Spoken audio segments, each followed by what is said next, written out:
மத்திய கிழக்கு போர் தொடர்பில் ஜனாதிபதி அனுர வெளியிட்ட ஆலோசனை. உலகை அதிர வைக்கும் அடுத்த அறிவிப்பு. ஈரானின் புதிய தலைவருக்கும் உயிராபத்து. ஈரானிய போர்க்கப்பலை சேர்ந்தவர்களின் உடல்களை தீவிர தேடல் பணியில் இலங்கை கடற்படையினர்.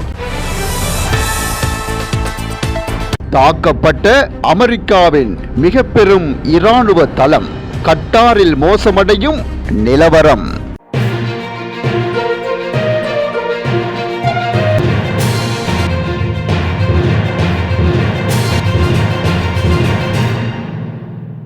மத்திய கிழக்கு பிராந்தியத்தில் தற்போதைய போர்ச்சூழல் காரணமாக இலங்கையின் பொருளாதாரத்தில் ஏற்படக்கூடிய தாக்கம் மற்றும் அதை நிர்வகிக்க எடுக்கக்கூடிய உடனடி நடவடிக்கைகள் குறித்து ஆராய்வதற்காக இன்று முற்பகல் ஜனாதிபதி அலுவலகத்தில் இடம்பெற்ற கலந்துரையாடலில் ஜனாதிபதி அனுரகுமார திசாநாயக்க கலந்து கொண்டுள்ளார். எதிர்காலத்தில் அதிகரிக்கக்கூடிய நிலைமைகளை கணிப்பது சாத்தியமற்றது என்றாலும் அனைத்து துறைகளிலும் ஏற்படக்கூடிய சூழ்நிலைகளை தொடர்ந்து கண்காணித்து அந்த சவால்களை வெற்றி கொள்ள ஒன்றிணைந்து செயல்படுவோம் என்று அனைவருக்கும் அழைப்பு விடுத்துள்ளார். எரிபொருள் மற்றும் எரிவாயு விநியோகம் தொடர்பில் எதிர்காலத்தில் ஏற்படக்கூடிய சவால்கள் மற்றும் கையிருப்பு தேவைகளை நிர்வகித்தல், சுற்றுலா ஏற்றுமதி, முதலீடு போன்ற துறைகளிலும் உணவு பாதுகாப்பு குறித்து ஏற்படக்கூடிய நிலைமைகள் மற்றும் இதன் மூலம் இந்நாட்டில் பணவீக்கத்தில் ஏற்படக்கூடிய தாக்கம் தொடர்பிலும் அதை நிர்வகிக்க எடுக்க வேண்டிய நடவடிக்கைகள் குறித்தும் இங்கு விரிவாக ஜனாதிபதி கலந்துரையாடியுள்ளார். கடல்சார் மற்றும் விமான போக்குவரத்தில் எழுந்துள்ள சிக்கல்களை தீர்க்க எடுக்கக்கூடிய மாற்று நடவடிக்கைகளை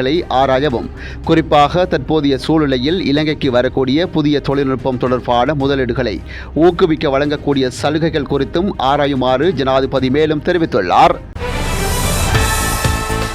ஈரானின் புதிய உச்ச தலைவராக தேர்ந்தெடுக்கப்பட்டுள்ள கமனியின் மகன் மொஸ்தபா கமனியும் கொல்லப்படுவார் என்று இஸ்ரேல் பாதுகாப்புத்துறை அமைச்சர் தெரிவித்துள்ளதாக வெளிநாட்டு ஊடகங்கள் தகவல் வெளியிட்டுள்ளன. ஈரானின் அணு ஆயுத கொள்கைக்கு எதிர்ப்பு தெரிவித்து அமெரிக்கா மற்றும் இஸ்ரேல் ஆகிய இரு நாடுகளும் இணைந்து கடந்த சனிக்கிழமை ஈரான் மீது கூட்டு தாக்குதல் நடத்தினர். இந்த தாக்குதல்களில் ஈரானின் மதகுரு அலி அயத்துல்லா கமேனி மட்டுமின்றி அவரது மனைவி, மகள், மருமகன், பேத்தி உள்ளிட்டோரும் இந்த தாக்குதல்களில் கொல்லப்பட்டனர். இந்த நிலையில் கமேனியின் இரண்டாவது மகன் மொஸ்தபா கமேனியை புதிய தலைவராக நிபுணர்கள் சபை தேர்வு செய்துள்ளதாக தகவல் வெளியாகியுள்ளது. இருப்பினும் இன்னும் நிபுணர்கள் சபையால் அதிகாரப்பூர்வமாக அறிவிக்கப்படவில்லை. இதனிடையே ஈரானின் புதிய உச்ச தலைவராக யார் தேர்வு செய்யப்பட்டாலும் அவரையும் குறிவைப்போம் என்று இஸ்ரேல் தெரிவித்துள்ளதாக தகவல் வெளியாகியுள்ளது. கடற்படை செய்தி தொடர்பாளர் புத்திக சம்பத் ஈரானிய கப்பலின் பணியாளர்கள் என சந்தேகிக்கப்படும் பல உடல்கள் கண்டெடுக்கப்பட்டதாக தெரிவித்துள்ளார். மேலும் அவர் எங்களுக்கு கிடைத்த தகவலின்படி விபத்து நடந்த இடத்துக்கு சென்ற போது ஒரு பெரிய எண்ணெய் படலத்தை மட்டுமே நாங்கள் கண்டோம். எனவே கப்பல் மூழ்கிவிட்டதாக நாங்கள் அறிவிக்க முடியும். இருப்பினும் இலங்கை இதுவரை கப்பலில் இருந்த 32 பேரை மீட்டு காலியில் உள்ள கராப்பிட்டிய மருத்துவமனையில் அனுமதிக்கப்பட்டுள்ளது. அவர்களிடமிருந்து தகவல்களை பெற்ற பின்னரே கூடுதல் விவரங்களை தெரிவிக்க முடியும். கடலில் மிதக்கும் பல உடல்கள் கண்டெடுக்கப்பட்டுள்ளன. கண்டெடுக்கப்பட்ட உடல்கள் கப்பல் பணியாளர்களின் உடல்களாக இருக்கலாம் என்று நாங்கள் சந்தேகிக்கிறோம். நாங்கள் முதன்மையாக விபத்துக்குள்ளான கப்பலின் உயிர்களை காப்பாற்றுவதை பார்க்கிறோம்.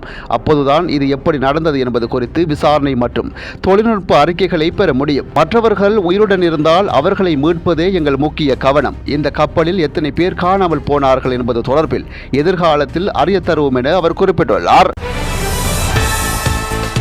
மத்திய கிழக்கில் உள்ள மிகப்பெரிய அமெரிக்க இராணுவ தளமான அல் உதைத் விமான தளம் மீது ஈரானிய ஏவுகணை ஒன்று தாக்கியுள்ள போதிலும் உயிர் சேதங்கள் எதுவும் ஏற்படவில்லை என்று கட்டார் தெரிவித்துள்ளது. ஈரானிலிருந்து தமது நாட்டுக்கு ஏவப்பட்ட மற்றொரு ஏவுகணையை தாம் வெற்றிகரமாக வழிமறைத்துள்ளதாக கட்டார் பாதுகாப்பு அமைச்சு கூறியுள்ளது. இதேவேளை ஈரானின் இஸ்லாமிய புரட்சிகர பாதுகாப்பு படையுடன் தொடர்பு வைத்திருந்ததாக சந்தேகிக்கப்படும் 10 பேரை தாம் கைது செய்துள்ளதாக கட்டார் அறிவித்துள்ளது.